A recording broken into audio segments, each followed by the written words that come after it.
Alright, today's video I'm going to show you how to replace the high pressure and low pressure power steering hoses on a 1998 S10 Blazer 2-wheel drive. Alright, let's get started.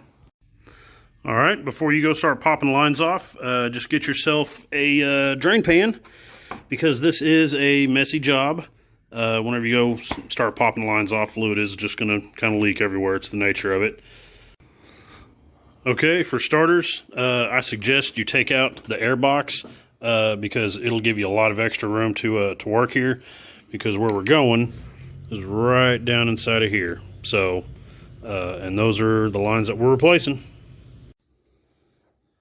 Okay, first off, you want to pop off both of your power steering lines.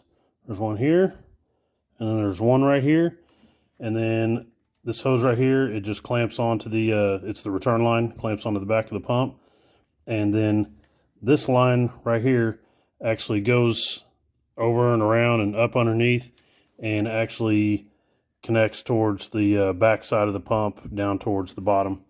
But we'll get to that here in a little bit. Okay, to get these lines off, it's an 18mm size wrench. You can either use just a regular wrench, you can use a line wrench. What I have is it's this tool right here. It looks, you know, it's kind of like a line wrench, but you can put a extension and a ratchet on it. So that's what I'm going to use today to get these off of here. Put that on.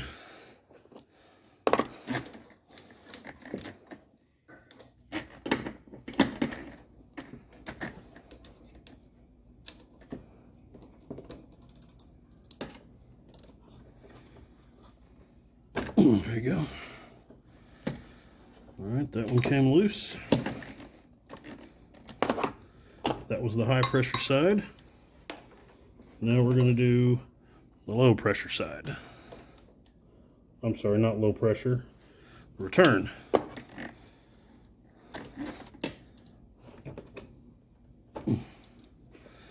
There you have it.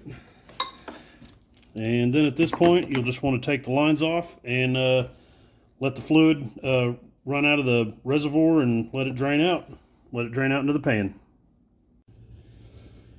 Okay, something I forgot to add in here.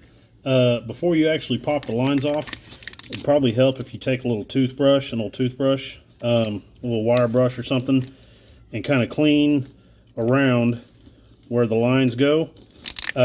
Because there will be a little bit of dirt and debris, you know, gathered up around there.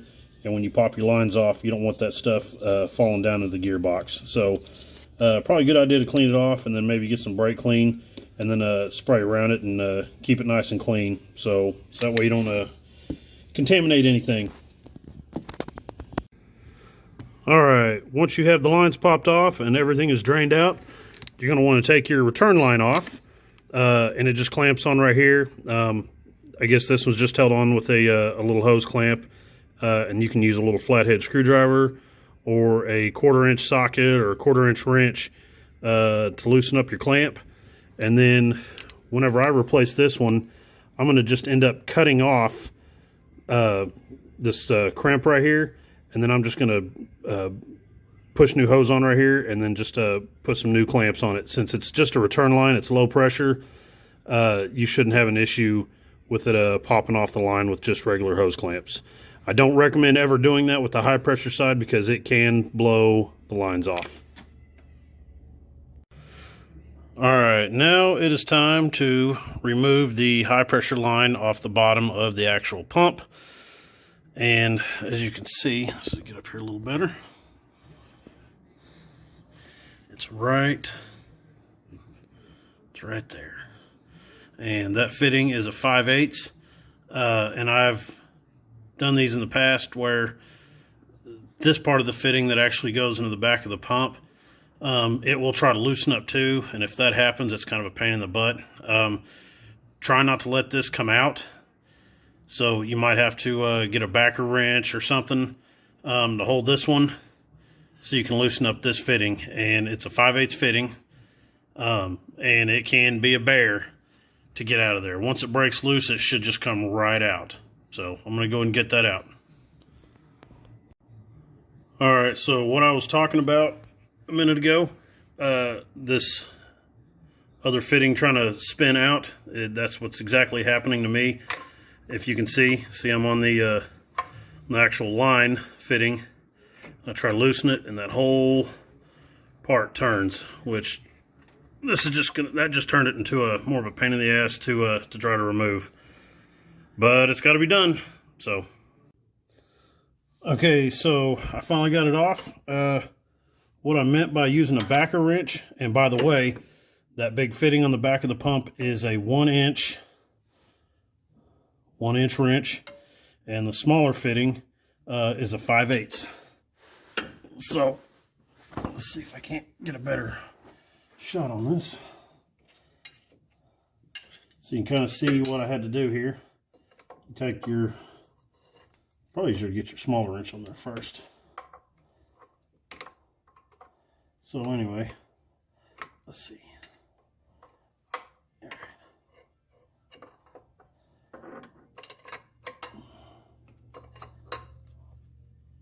There you go. And then pull them apart. I don't know if you can see that or not, but that's how you get it loose. So I may end up having to pull this fitting out anyway. I believe that there's an O-ring behind it, and so while I have this line off, I'm probably going to go ahead and try to replace this O-ring. But if I remember correctly, you've got to be super careful, because I believe that there's a pressure relief valve inside of here with a spring and stuff like that. So that's what we're going to try to do next. Okay, so I got this out. Came out pretty easily. There is, where's it? There. There is a spring and valve up inside of the pump right there where this goes. This presses up against it. There is an O-ring inside of here that does seal this, but to replace it, you actually have to remove the pump out of the housing, and I'm not going to fiddle with that. So if it has an occasional drip, so be it. But my major leak right now is just these power steering hoses. Maybe one of these days, if it does start leaking, I'll go ahead and just replace the whole pump, but for now I'm not going to worry about it. So we're going to go ahead and try to get this back in here. Where's the thing at? There we go. So anyway, that's where it goes, and I'm going to go ahead and put it back on right now. All right, whenever you're ready to install the new high-pressure hose in the kit, usually it'll come with 2 O-rings. Don't forget to put them on, and they go on the ends right here. There's one right here, and the other one goes right there. You can see where it goes. So I'm going to get those put on, and we're going to get this hose installed. Okay, once you get the line in here, and it doesn't matter which end that you start first. I started with the pump side first. Got that line started, but I didn't tighten it down. You want to leave it a little bit loose so you can have some slack, give you a little bit of extra movement to install this line.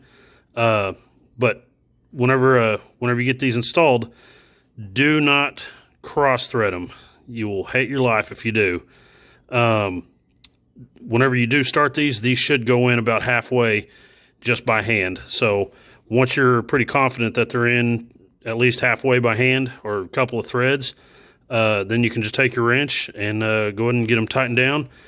Whenever you do tighten it down, especially this one, make sure that it's not sitting directly against the gearbox. Pull it away just a little bit. See how I've done right there? Pull it away just a little bit, because if you do leave it resting up against there is a chance that it can rub a hole in it over time just through vibration of the engine running and everything. So whenever you do tighten that down, be sure you pull that out a little bit. And if you're having a problem holding that, you can get a piece of cardboard or something, jam it down in here between the line and the gearbox, and that'll help hold it away from it. And then whenever you get your fitting tightened down, you can either just leave the cardboard there or just pull the cardboard out, or whatever you're going to use to space that out. So I'm going to go and get this tightened down, and we'll move on to the return line. Okay, so what I was saying for this return line is here's the crimp for it, and this is just a return line, so it's not a high pressure line. I'm going to cut off this crimp using a cutting wheel, and then just install a new hose and hose clamp it down, and that should do just fine. Okay, so you can see where I cut this crimp, and you don't want to cut too deep because you can end up cutting into the line, and well, then you'll end up having to replace that. But once you get this cut, just take a screwdriver, go in here, kind of separate a little bit, and this will just come right out.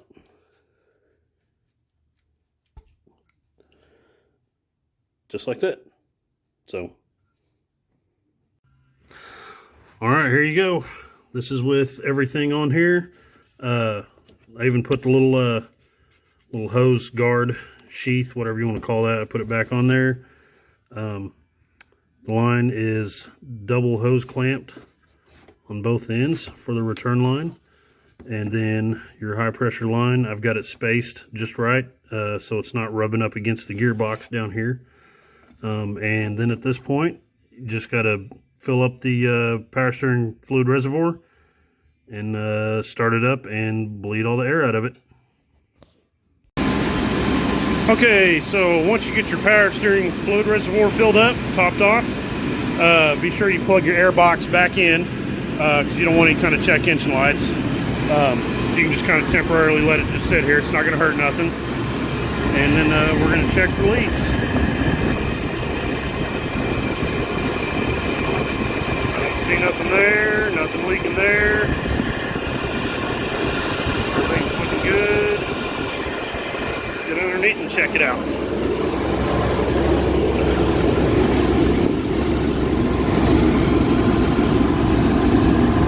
No leaks.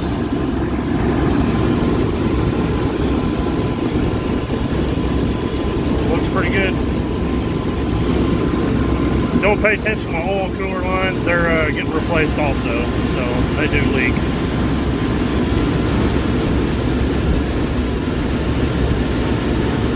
Everything's looking good. No more leaks. Alright, after you're done filling the reservoir, don't forget to run your steering wheel back and forth 4 or 5 times while it's running. That'll just help bleed any air out of the gearbox and the lines and the reservoir. So if you got any more questions about this on how to do it, I guess just leave a question in the comment. So thank you for watching. I love tacos.